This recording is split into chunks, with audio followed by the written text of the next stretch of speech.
வணக்கம். அதிமுக கூட்டணியில் புதிய தமிழகம் கட்சி இணையலாம் என எதிர்பார்க்கப்படுகிறது. இந்த நிலையில் அதிமுக கூட்டணியில் புதிய தமிழகம் கட்சிக்கு மொத்தம் 3 தொகுதிகளை ஒதுக்குவதற்கு அதிமுக முடிவு செய்திருக்கிறது. 5 தொகுதிகள் வரை எதிர்பார்க்கப்படக்கூடிய நிலையில் 3 தொகுதிகள் கட்டாயம் ஒதுக்கப்படும் என்று இந்த வாக்குறுதியானது அளிக்கப்பட்டிருக்கிறது. மேலும் ஒரு சில புதிய கட்சிகளுக்கு இடங்கள் ஒதுக்கப்பட வேண்டியிருக்கிறது. இதனால் 3 தொகுதிகள் மட்டுமே ஒதுக்க முடியும் என்று திட்டவட்டமாக இபிஎஸ் அவர்கள் தெரிவித்திருப்பதாக சொல்லப்படுகிறது.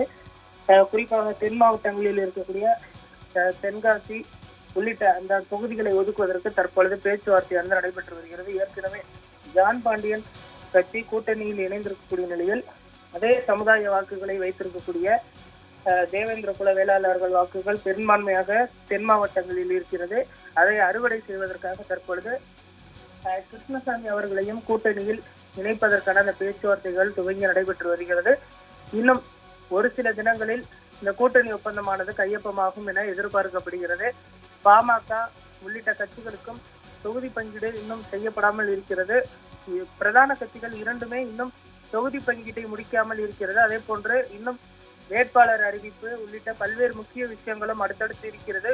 வரும் 30ஆம் தேதியிலிருந்து வேட்புமனு ஆரம்பிக்க இருக்கிறது. இன்னும் 10 நாட்கள் மட்டுமே இருக்கக்கூடிய சூழலில் அதற்குள் தொகுதி பங்கீட்டை முடித்து வேட்பாளர் பட்டியலை வெளியிட வேண்டிய கட்டாயத்தில் 2 திராவிட கட்சிகளும் இருக்கின்றன.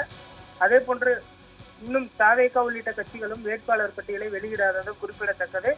புதிய தமிழகம் கிருஷ்ணசாமி அவர்கள் தற்பொழுது 3 தொகுதிகள் வரை ஒதுக்குவதற்கு அதிமுக தரப்பில் சொல்லப்பட்டிருக்கிறது. ஆனால் 5 தொகுதிகள் வேண்டும் என்று, கூடுதலாக 2 தொகுதிகள் வேண்டும் என்று தொடர்ந்து போர்க்கொடி தூக்கி இருக்கிறார். ஆனால் இந்த தொகுதி பங்கீடு ஒப்பந்தம் சுமூகமாக இன்னும் ஒரு சில தினங்களில் முடிவடையும் என எதிர்பார்க்கப்படுகிறது.